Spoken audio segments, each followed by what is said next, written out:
Great man. A chief inspector for the Hong Kong police. Even though he died when I was 10, I remember him very well. He was killed by an enforcer for the Wo-Shing-Wo triad, and I told myself then that I would follow in his footsteps and honor his memory.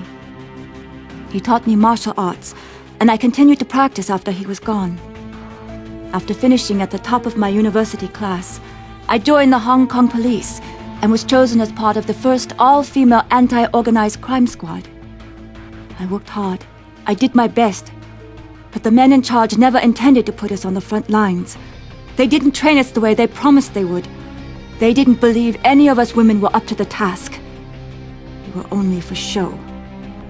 Instead, my superiors sent me here, to this resort, to this front desk, to be an informer, to spy on wealthy Westerners. My father would not be proud of me. This work dishonors his memory. But I will do as they ask, for I am a patriot. But I know I am capable of much, much more.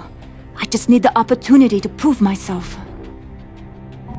I grew up in New Orleans, lower Ninth Ward. My daddy went to prison when I was 2. That's where he died, Angola. Mama didn't ever recover from that. Just drank and did crack. And any random motherfucker who didn't smack her around too bad. My nana the one who raised me. She run a washateria. We lived in a little shotgun house on Burgundy. From the time I was 10, man, I wanted to rap. I was into old school freestyle rap. And I'd be kicking ass at them battles, bruh. But man, just couldn't catch a break. Nothing caught on. So, one Halloween, I come up with, "Who do you voodoo, bitch?"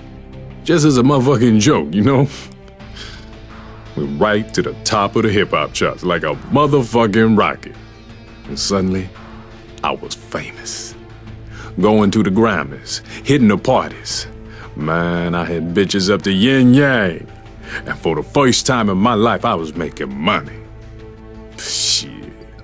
I was spending it as quick as I was getting it. I thought I'd made it, you know what I'm saying? That gravy train wasn't never gonna end. So I did another song, and another song, and nothing hit. Nothing fucking hit. Song after song, and ain't nobody give a shit. Been 10 years, man. Yeah, I can still get gigs, but all they want me to do is, "Who do you voodoo, bitch?" I used to play the big casinos in Vegas or Atlantic City. Now it's just Reno or Laughlin. Some motherfucking cruise ship. So this gig here might be my last chance. I mean, there's some heavy Hollywood hitters up in there. If I could notice, yeah, I could be right back up on top there. You know what I'm saying? I hate rich assholes. Which is fucking ironic, since I'm expected to put my bloody life on the line for them. That's what they pay me for, this pricey hotel here. To be a bodyguard for the rich and famous fuckwits who come to Benoi to blow their money. I used to be a cop, a bloody good one. A vice detective in Sydney. You know how many female half-Aborigine detectives there were before me? None. You think it was easy? Suffering the abuse of my so-called colleagues. Half of them hated me because I was a girl, and the other half didn't like the fact that my mum was a Koori. So I came up the hard way. I busted my ass. It took me 12 years to make detective, and that still wasn't enough. It's an old boys' club, you know? The whole justice system is a fucking joke. Teenage drug addicts get put away forever, and old white wankers who steal fucking millions get away scot-free. One rich bugger I investigated was clearly molesting his 14-year-old daughter. But he had too much pull with the politicians, so I couldn't touch him. After the girl killed herself, I confronted him, but he just laughed at me. He pulled out a pistol and told me he could blow my bleeding head off and no one would care. Because I was nothing. A nobody. An abo bitch. So I fucking took his gun away and shot the bastard. It was self-defense, but I still got sacked. 12 bloody years down the drain. Worst part is, I didn't even kill the son of a bitch. I just gelded him. One day, I'm gonna have to go back and finish the job. Oh, man.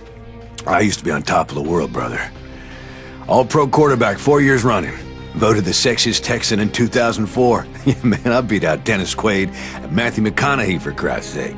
Yes, I drank a few beers now and then, popped the occasional pill. That's nothing compared to what the team quacks shoot me up with just so I could play. And sometimes I just need to numb the pain, know what I'm saying? My biggest vice was speed. No, not meth, buddy, adrenaline. I blew every penny I had on the fastest cars I could find. Just so you know, I'm a damn good driver. If that asshole I was street racing hadn't sideswiped me, I never would have crashed. And that poor girl would still be alive. That's right. That's right, it's his goddamn fault I shattered my leg in 6 goddamn places. So I had a few drinks in me, so what the fuck? I drive drunk better than I do sober anyway. Of course, couldn't play worth shit after that. After I got out of jail to can my ass, said I violated the morals clause in my goddamn contract. Ended up playing semi-pro in fucking Canada. But I'm still a name. Oh yeah, I'm still a celebrity. That's why they wanted me to promote their blood drive here.